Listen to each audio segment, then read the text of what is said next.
Yeah, 19 years.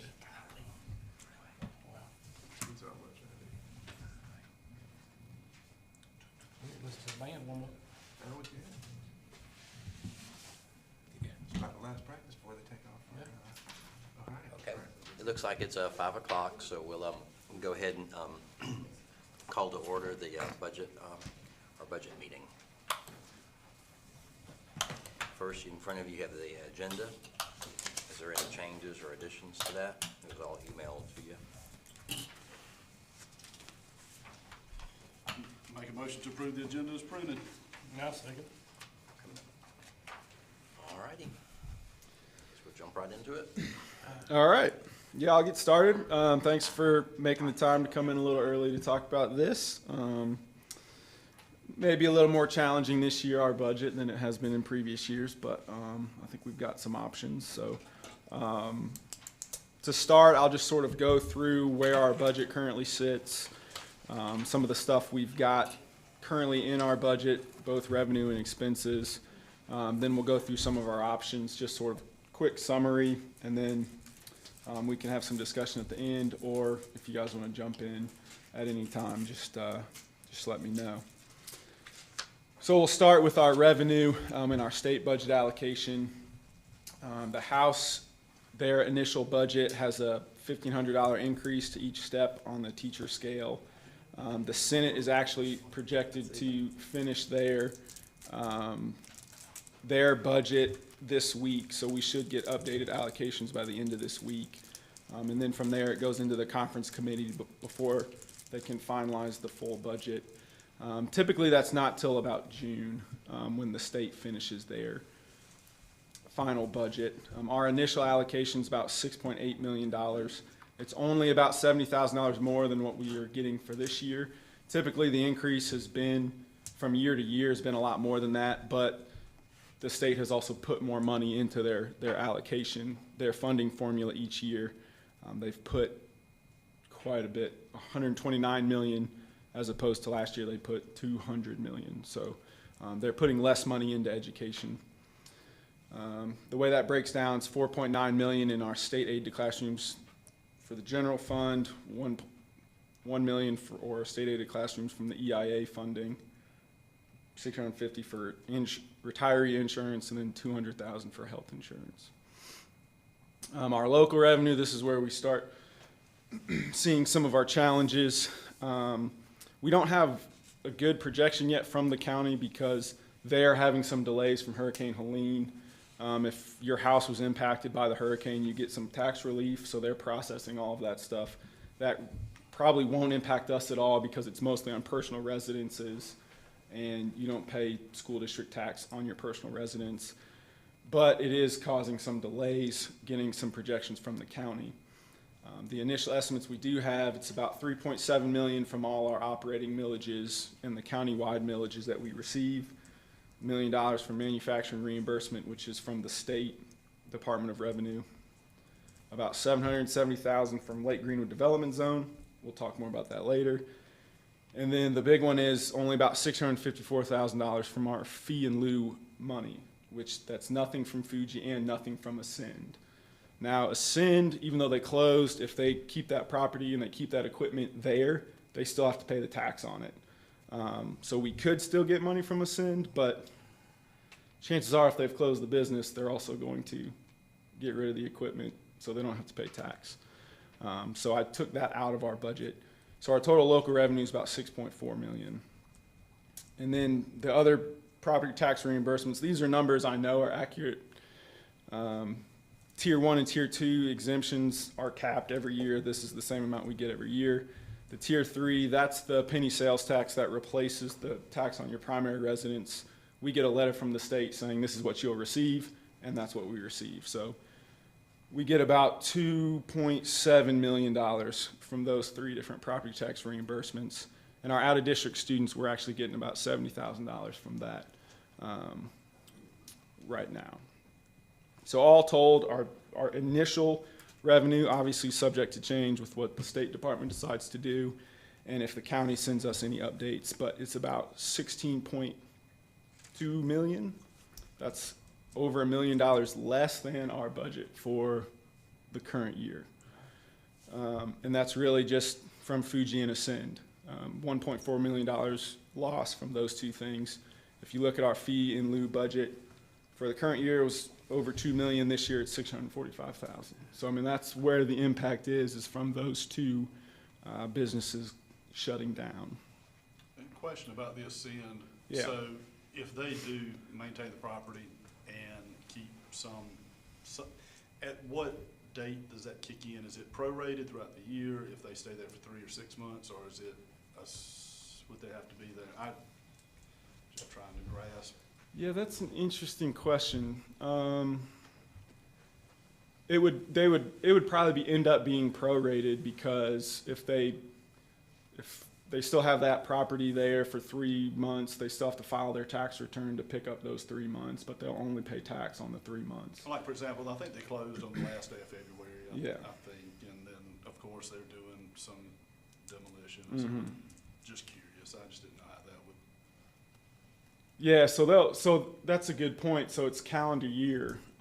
Taxes are calendar year. So they'll have to do something to pick up those first January, February until they closed, and then for however long they still have that property. So we will probably get a little bit from Ascend for our next fiscal year, just because taxes are calendar year. But just to be conservative, I've backed it. And Ascend was only, I can look it up, it's only about 200,000 or 300,000. So the big one's Fuji. Ascend was just a small chunk. And then also, too, not included in these numbers are Eaton's out there and Velex are out there. They will file some sort of tax return with the county, so they will probably get a little bit of money. No one really knows exactly how much, because, you know, businesses aren't readily telling the county what they have, because then they have to pay tax on it. So they tend to drag their feet a little bit, so they don't have to pay tax right away. So, but we should get something from those two as well, which will help. But it's not to the degree that Fuji was. So that's still the big one that's hitting us. I'm sure the solar panel place is they probably did some kind of They actually have no fee agreement at all, okay, but they won't start until next year. 26, 27. We'll start getting money from them. And I've confirmed that with the Department of Revenue. Gotcha. I asked some questions of the Department of Revenue, and they actually sent somebody out to that property to investigate. So I'll probably ruin someone's day that day. That's okay, we But, appreciate it. yeah, so. On the expense side of it, our expenses are right around $17.7 million. The majority of that's our salaries and benefits, $13.4 million. That's actually the same as we've got budgeted for the current year. And it includes the $1,500 increase to all steps on the salary scale, not just teachers. You know, typically when the state says increase teacher salaries by $4,000, we've tried to match that with all our classified employees as well. So that's how we've got the budget built right now, is we're giving that step increase and the $1,500 to all employees, not just teachers. And we're able to have the same budget for salaries and benefits for next year as we have for this year, because we've, one, we knew we were going to have to save some money somewhere, and two, based on our enrollment and our master scheduling, we've been able to save a couple positions that were no longer needed. So whatever increase to our current salaries, we've offset by not replacing some positions. So we are trying to be mindful of our expenses as much as possible. And then our other expenditures are about $4.3 million. We've had to increase those. Duke Energy increased their rates. It didn't hit us till about November. Corporate rates by either like 8 to 12%. So we've had a pretty significant jump in our Duke Energy bills. And then Bud Group increases just a small 3% cost of living adjustment each year, which is part of our contract agreement. So I mean, if you add those two numbers up, 16.2 in revenue, 17.6 in expenses, that's a $1.4 million deficit in our current budget, which actually matches, you know, I said our revenue is down by about 1.4 million. So that shows me that, you know, we're controlling our expenses. It's not like our revenue's down $1 million and our expenses and our total budget deficit's $2 million, you know, so it's a good sign that that number matches up.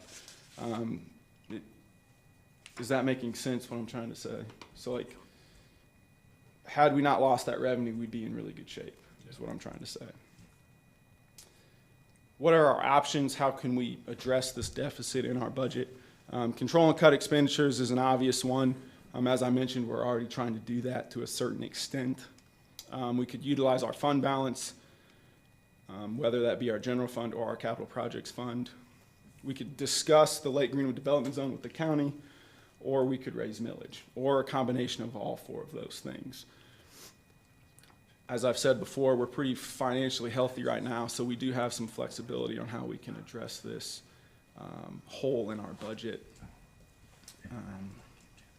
Controlling expenditures, as I've mentioned multiple times already, we're looking at all the different vacancies we have to determine if we need them.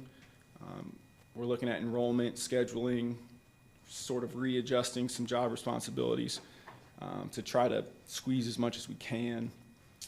We are looking at our supplies and some of our, technology expenses and those types of non-payroll expenditures. The only issue with that is it's such a small part of our budget.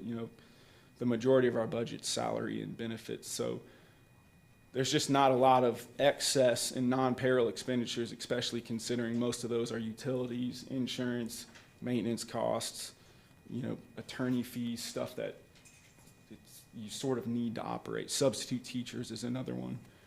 There's just not a lot of wiggle room in our non-payroll expenditures, but we are looking into those and trying to be as mindful as possible.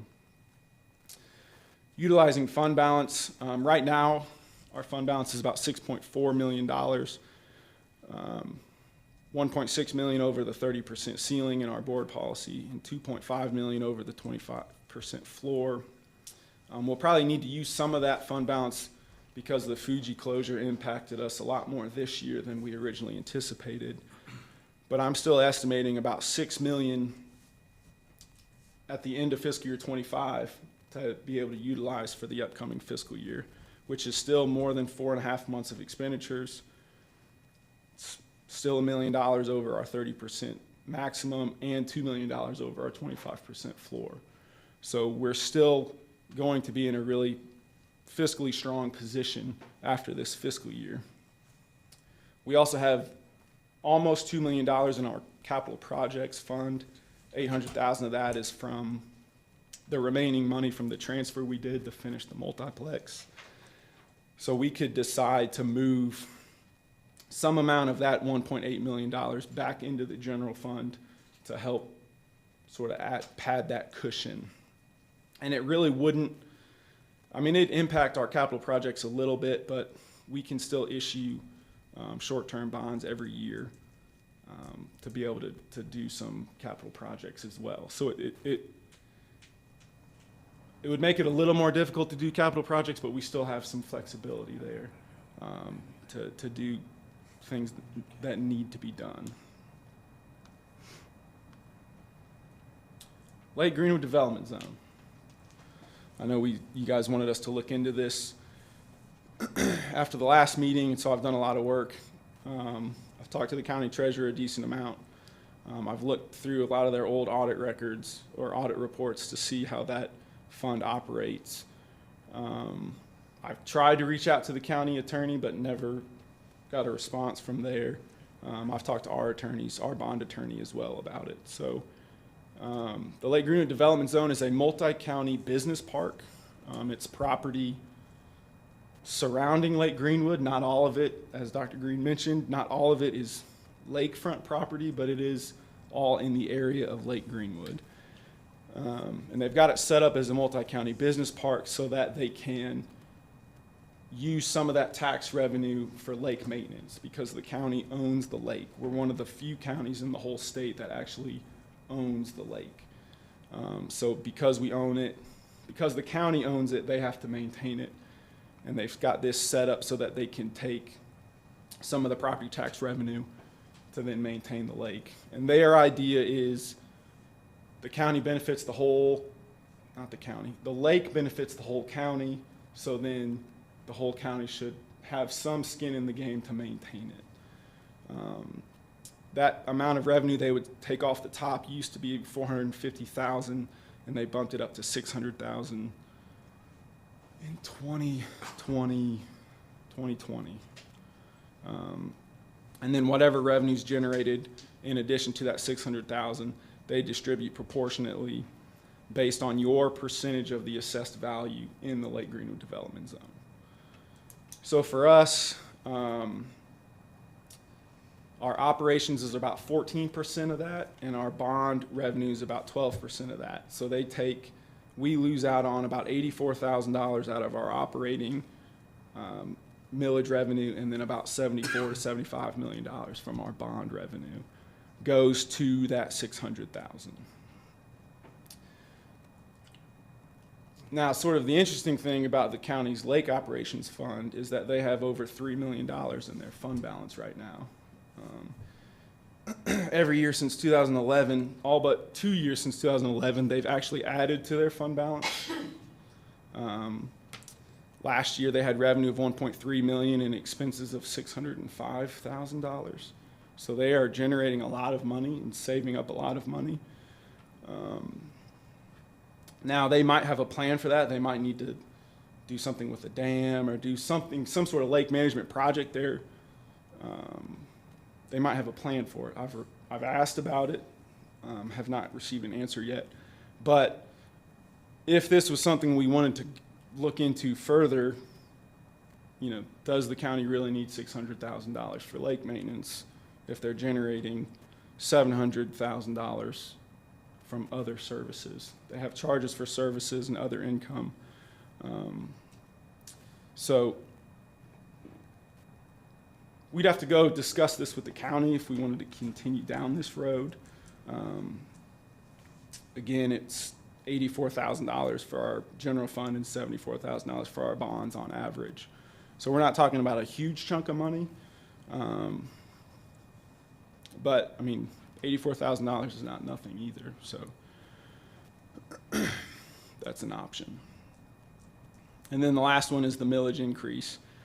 This is really the only thing that school districts, the only authority we have to increase our local revenue is through raising our operating millage.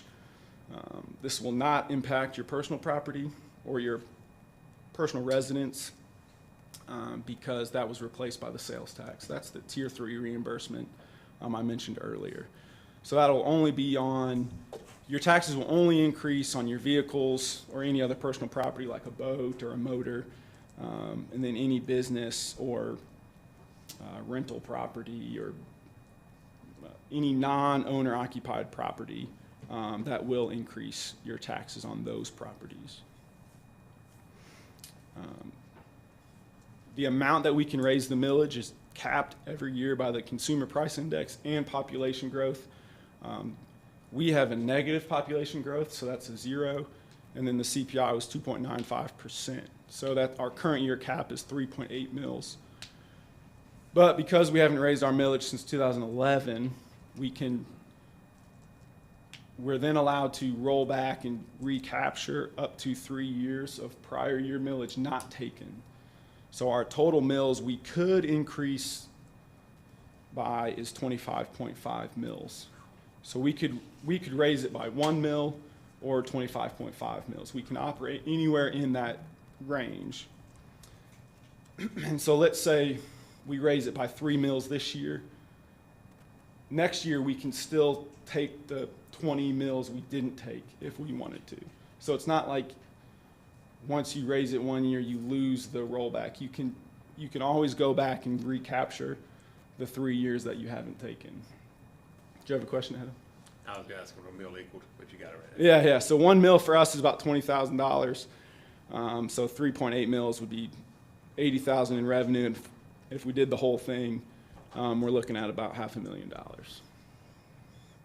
So again, those numbers would, if we wanted to do the whole thing, $500,000, that's great, but we're still looking at a hole in our budget for this year. So we're still going to have to address that probably with some sort of transfer of fund balance. And then I've got a millage increase calculator here. Should work. So I've got all the different millage rates by each tax district.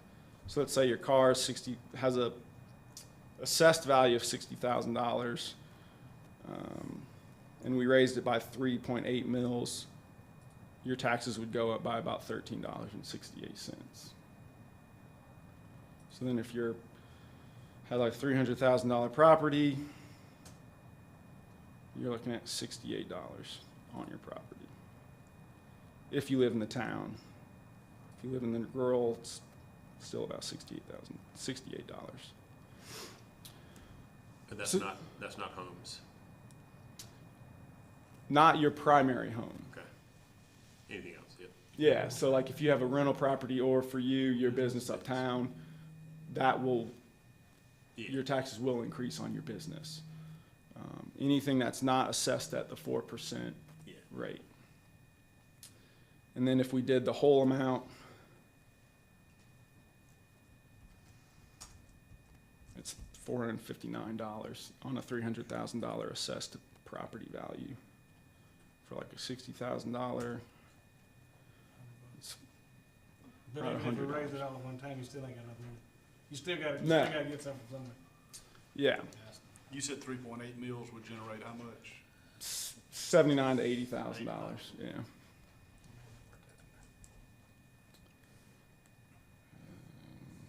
Okay. So that's just something, if we wanted to go down saying, hey, look, we're going to raise the millage, we've got this calculator here. We could probably, I don't know, link it to our website or something and let people play with it. But you said it hasn't been raised in 14 years. Yeah, since 2011. How long, 2011? 2011.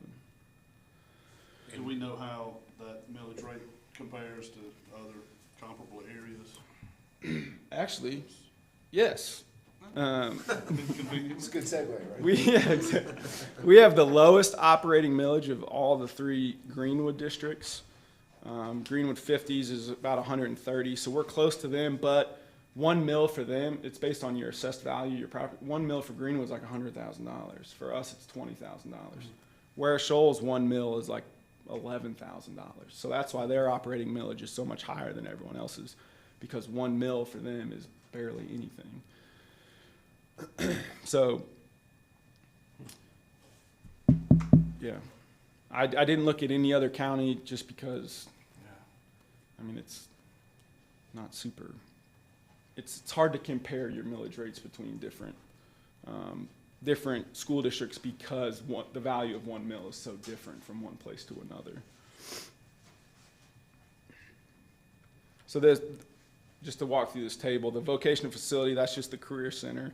They get a little millage countywide, the 39 mills. That's just imposed on all property in the county. The operations, this is the one we would change right here. Of course, it's not highlighting. The 129.1, that's our operating millage we haven't raised since 2011. The 46 mills, that's our bond millage. That's what we've used to do capital projects. That was raised to 46 mills in 2012 with the new complex, middle school, high school. So that's been 46 mills since 2012. So we haven't raised any kind of millage of any kind since 2012. And then special education and library, those are county imposed. But the bond millage, that'll change. Or, It's based on what your current current bond payments are. So in 9 years, yeah, so if in 9 years, once we pay off the complex in 2034, if we don't issue any more bonds, that'll lower to match what our bond payments are.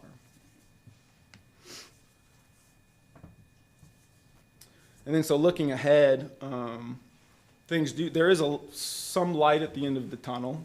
It's really only this year or the upcoming fiscal year that we're facing this big of a problem. Tejean starts paying their 45% of their tax bill. So for the next 5 years, we get 45% from Tejean. That would have been for this year about $500,000. And that's actually a smaller number than it was anticipated being because they've not built up as quick as they originally said. I think originally it was supposed to be around $900,000. So if Tejean picks up the pace, that $500,000, as they build up, that goes up for us too as well. ES Foundry, the solar panel company, they begin paying their tax in 27 too. Initial estimates are about $300,000. But again, if they build up faster, if they do more than they've originally said, that number goes up. On the flip side, it goes down if they do less. And then our index of tax-paying ability, I've mentioned this before, that's a function of the state funding formula. The state appropriates an amount of money to each school district and then adjusts it based on how much you can provide that number locally. And they shoot for about a 75-25% split, with the state giving you 75% of the appropriation and your local taxing ability giving 25%. For us, it's more closer to 60-40. But once we lose Fuji and Ascend, I've worked with the Department of Revenue. The 5-year growth of the assessed value in the state's about 5%. So if I increase the statewide by 5% and back out all of the Fuji and Ascend for us, it's about a $250,000 increase in the state funding formula. So there's potential there. If these numbers are the same as they are next year, you know, that's over $1 million of revenue we'll get starting 26, 27. But even at that, if that's 1.1 million, you're still gonna be 300 shy of Little what we short. were. Yeah. That's correct. And then, you know, on the negative side of looking ahead is our enrollment is declining. In 2016, our K through 12 average daily membership was 1,585. This year, it's 1,351. So in about 10 years' time, that's a pretty significant decrease in our enrollment. And then your ADM is really the main driver of your state funding. So if your enrollment's going down, your state allocation will also go down. So that's all I have on my PowerPoint. Now I guess we'll just have to try to figure out what we want to do with the budget for this year. And I think it really just comes down to how we want to handle this deficit that Fuji and Ascend. It's just sort of, you know, all economic decisions have risk. That's, if you've taken an economics class or any finance class, a lot of it's about risk. Most economic decisions you make, the risk is so small you don't even think about it. You know, I go buy lunch today. There's a risk you might need that $12 down the road, but you know, it's such a small number you don't think about it. This is a little bit different, so really it comes down to like what's our appetite for risk. If we had a high appetite for risk and we were willing to be a little riskier, we could do nothing. You know, we've got enough fund balance to where we can fill the gap for this year, pretty much operate as we've continued to operate, and then at this point next year sort of reassess, like, well, what's Tejean doing, what's Foundry doing, and just sort of see where we end up. The least risky thing to do would be raise the millage by the maximum amount, cut as much expenses as we can, so that next year when we start getting more revenue, we've also added, you know, we've done what we could do to increase our revenue as well. And then somewhere in between there is a combination of all these things. So to finish, for the current fiscal year we're in, FY25, we're 1.4 million. Correct. And then the projection for next year is what, FY26? We'll get, based on current numbers, about 1.1 to 1 point, anywhere between 1 and 1.2 million So dollars we in still additional may revenue. have a shortfall like there and say for next year. Potentially, So, yeah. so really what we're looking at is what are we gonna do now to fix this problem? That's correct, yeah. And so with the fund balance, we currently have excess, you said, right? We based on our bylaws or based on our rules, I know we had excess, and that's why we use some for the multiplex, but how long can you keep it excess, or we're not, obviously, we're not gonna add any to it for the next 2 years. Yeah, so the way the policy's written, it just says if you're over 30%, you have to consider using it on something.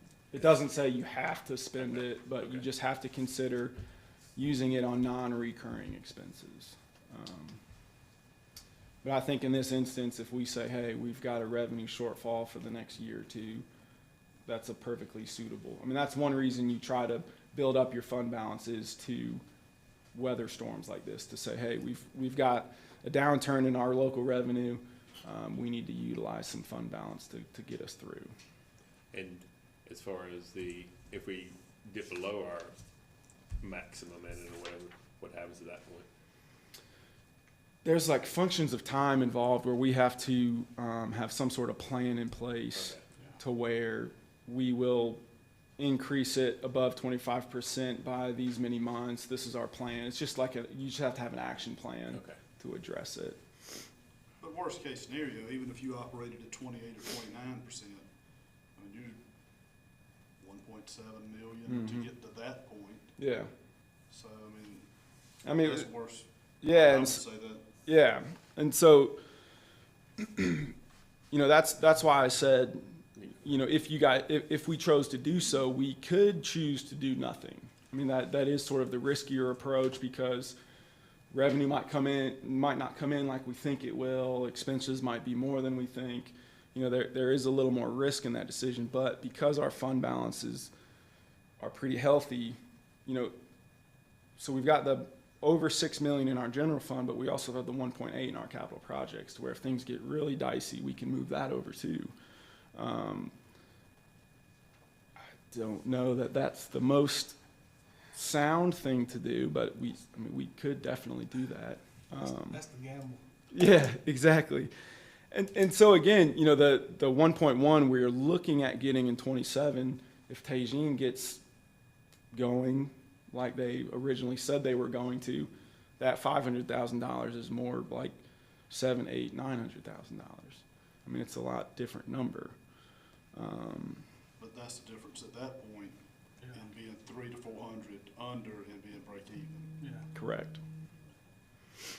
And I mean, we'll continue to looking at our enrollment. So if we have teacher vacancies next year and our enrollment doesn't support the position anymore, we'll probably choose not to fill it.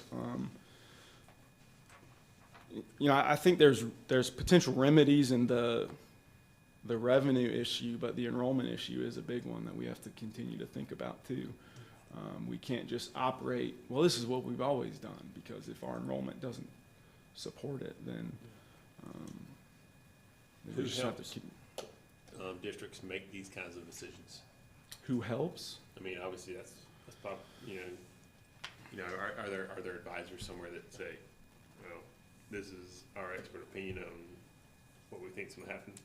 I mean, not trying to reinvent the wheel here though, but I mean, are there people out here who help with these things? Not that I know of. There might be some kind of consultants out there. I've never heard of districts using a consultant for something like this. They're gonna charge you. Yeah. We could talk to our auditors to see if they have some kind of recommendation. It's just difficult because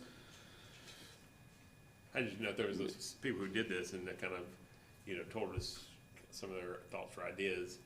Just like, you sell a house, typically a real estate agent gets you 10% more, even though they charge 6%, something like that. I mean, I've never made a big decision like this for this many people being impacted. Mm-hmm. So I know my thoughts are, and I'm sure we will discuss them. But I was just curious as far as are there. I mean, we have our what's we pick Western Piedmont Education Consortium. It's just like us and 12 or 13 other districts. I actually have a meeting with them tomorrow. I can ask if anyone has ever heard of any kind of consultant to help with the budgeting process. I don't know that they're going to have much more information. It's when you sign up for a retirement plan at work, they ask, what sort of investment track do you want to be super aggressive or Right. super conservative?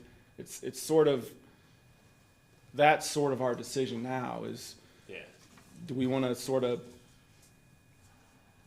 take some chances and not do anything and see where we end up next year? Or do we want to, I mean, we could do something like, we'll raise the millage by 3.8 or 2 mils or something this year.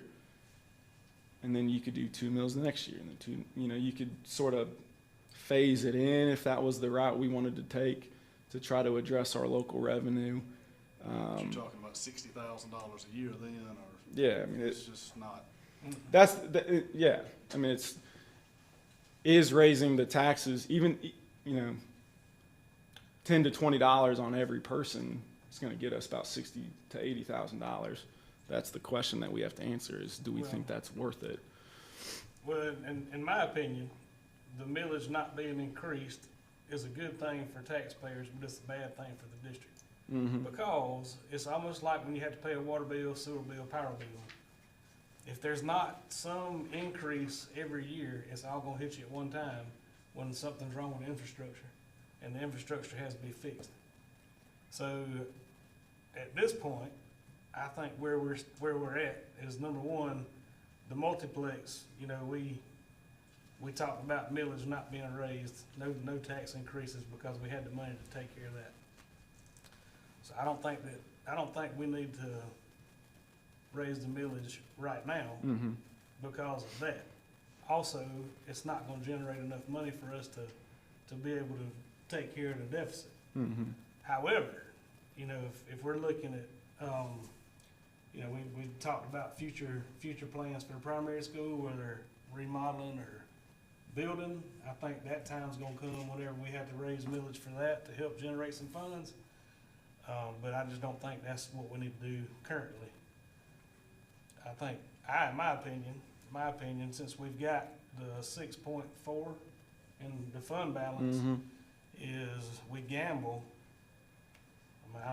Gambling ain't no problem with me, but anyway, you take that, we go ahead and make up the deficit with that, and we see how it goes. We see how it goes next year, cause every year, and our staff and administration and district office, everybody's done a great job with being able to save money on things that we do. Not necessarily saying that saving money is the best thing to do, because if we're saving a lot of money, then there's people's not getting the things they need to do their job with. But I think we've done a good job with that, and that's my opinion. I think we take it out of the fund balance and then see what we do. Because we still, even if you take the 1.4 out, we're still above where we are supposed to be. Correct. According to our Correct. policies. so I mean, I agree with that. I feel like that, we're where we need to be, and, this workshop's important to make sure we're all completely aware of where we are, and this should be kept abreast and, Yeah. revisited in 6 months or whenever we need to, based on our plan, but obviously we're all open to any discussion. I think there's no way we're gonna be able to get around, because none of the scenarios you give are gonna generate enough money to cover that difference, other than the, moving from the fund balance. So it's sort of like, well, you could do everything else, and you'd still have to move money from Still the gotta fund move money, balance. So yeah. I don't know that it really helps to do everything else. So if you move from the fund balance and it gives us another year to, maybe Tajin will be more, maybe the founder will be more, maybe we'll, things will change, we can, see what happens. And so, but we can maybe be more cognizant of, costs and expenses and, And so, another thing, I mentioned we've got it built in right now in the budget to do the $1,500 increase for all staff. We have to do it for teachers because that's what's mandated by the state, but we wouldn't have to necessarily do it for anyone other than teachers. So that would save us probably 80 to 90 non-teaching employees times I- 1,500. Definitely not in favor of that. $145,000. I'm not in favor of that at all. No, yeah, I'm afraid we're gonna start losing employees. I'm afraid that's Just not give where it the. certified staff. Yeah, We I got you. gotta look out for our people. Yeah. So, my opinion, that's not an option, so. I mean, it may It's good to become, hear, though. if our enrollment goes down, I'm which I Yeah. don't like either, but I mean. Yeah, you well, know, and the enrollment going down too, that's not just, I mean, that's everywhere. You know, I listened to Yeah. District 50's board meeting last month, and, you know, they're in the same situation. They lost money from Fuji. Now, they're, you know, they got a whole lot more than we do, but, they lost money from Fuji, and their enrollment's down too, so it's not just us. I mean, it's. No, I mean, the it's enrollment, everybody. yeah, I think really the only people who are seeing enrollment increases are like York County, Rock Hill area, I think Greenville, Myrtle Beach, all them, and then charter schools. And I Is feel like, about it. we'll see an increase. Of course, you know, the utility I work for, there's so many new houses that are coming. And, you know, they got the projected housing development 96 that's supposed to be coming. And I think you're gonna see an increase. You'll see an increase. It may take a few years for it to get here, but your numbers are gonna go back up.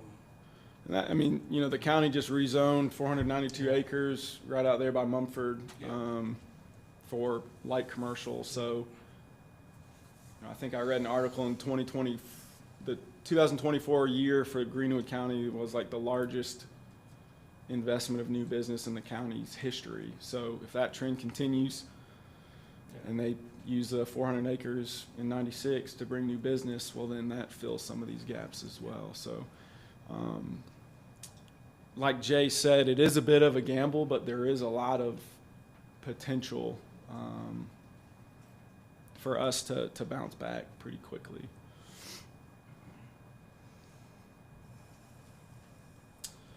So when do we, I guess, when do we need a decision? Do we need to make one today, or? Well, we probably, which it sounds like we don't want to raise the millage. That's really the thing that we probably need to decide pretty soon, because I have to send that to the county. I got you. Even though we have the authority to raise the millage, the county still has to approve it. Right. So we'd have to send that information to the county. But if we feel pretty confident that we're not going to raise the millage, we'll have first reading next month, and I'll have a more of a budget. It'll be similar to this, but I'll have some budget numbers and stuff based on what we've talked about today. Then we'll just do first reading in May, second reading in June. We'll be good to go. So I guess I mean, you plan to look at moving, when you start doing that, I would look at moving the 1.4. Yeah, and so what I'll do is, once I finalize all the expenses and get better revenue numbers from the state allocation and from the county, it'll show up on the revenue side. It'll just say transfer from general fund, and I'll just plug in whatever the deficit is. It'll plug in there. So, I mean, the balance we're not going to approve a budget with a big deficit. It'll be a balanced budget, but it'll be balanced with that transfer from general fund. Would you be able to project what the shortfall might be for next year as well? Yeah, I mean, it'll show both ways. yeah. Oh, well, we know it's 1.4 this year, yeah, never mind. And then, I mean, we'll be able to track it too as the year goes. Okay, You know, it's not like we have to physically take any money out and, you know, plug this gap. It's just, as the year goes on, we'll be able to track to say, hey, you know, the actual transfer is only going to end up being 1 million or. and we do have a little interest earned on the fund balance. Yeah, it's all invested. We've got about 4.6 million in a Fidelity account. We've got 1.5 in our local government investment pool, earning 4.5%. And then we earn a little bit with the money we have at United Community as well. I think I don't know off the top of my head, but interest income's been, you know, as they raise rates, people act like it's a bad thing because, you know, it's harder to get mortgages and stuff. But for people who have a bunch of money sitting in accounts, it's really good. So interest income's been super beneficial the last couple of years.